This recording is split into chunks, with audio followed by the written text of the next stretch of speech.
kami, nagtatrabaho. Minsan nagmamadali ka. Kasi yung bawat terminal, ang tagal-tagal kasi ng nila eh. Bawat station kasi actually matagal. Natatagalan or nalilate. Problema ng mga regular na commuter sa EDSA busway ang matagal na pagbabad ng mga bus sa istasyon nito para maghintay at magsakay ng mga pasahero. Sa dating sistema, nakadepende sa mga nagbabantay na SAIC personnel kung kailan nila paaalisin ang mga bus dahil hindi gumagana ang mga timer.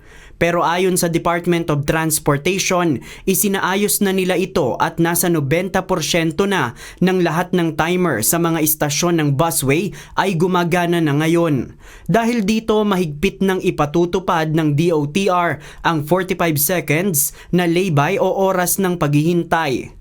Ayon sa DOTR, meron silang itinalagang mga SAIC personnel sa southbound at sa northbound ng lahat ng istasyon ng EDSA busway.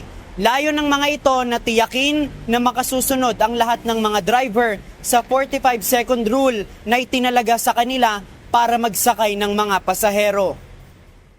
Sa pananaw ng mga bus driver, mas magiging patas na sa lahat ang pagsasakay ng mga pasahero. Pero umaasa sila na istrikto itong mapatutupad dahil baka kalaunan ay mabaliwala rin. Napakaganda yun kasi parehas. Nakikita mo sa 45 seconds talaga. Pero depende, pag maraming tao, baka mahirapan din yung mga tao. Kasi hindi mapigilan ang mga pasahero. Patas po talaga yun. Kung papatupad talaga po nila, kung kurso nilang ganyan, alis ka na. Talagang susundin talaga namin yun. Umaasa naman si Transportation Secretary Vince Dizon na masasanay din ang mga bus driver. Layon-anya ng naturang polisiya na maging mas maayos ang daloy ng mga bus. Inilagay ang 45-second rule dahil naobserbahan ng DOTR na may mga bus driver ang naghihintay ng matagal sa istasyon na minsan ay nagdudulot na ng mahabang pila ng mga bus at traffic sa ibang mga motorista. Samantala, iniulat ng Special Action and Intelligence Committee for Transportation o SAIC na umakyat ng 34% ang bilang ng mga pasahero sa EDSA busway. Ito'y sa unang 2 buwan pa lang ng 2025. Batay sa datos ng SAIC, ngayong January 2025, merong nasa higit 5 million na mga pasahero ang sumakay sa EDSA carousel habang halos 5 million naman noong February.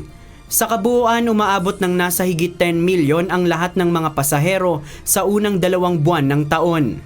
Mas mataas ito kung ikukumpara sa halos 4 million noong January 2024 at halos 4 million din noong February 2024. Naaabot lang ng halos 8 milyong mga pasahero.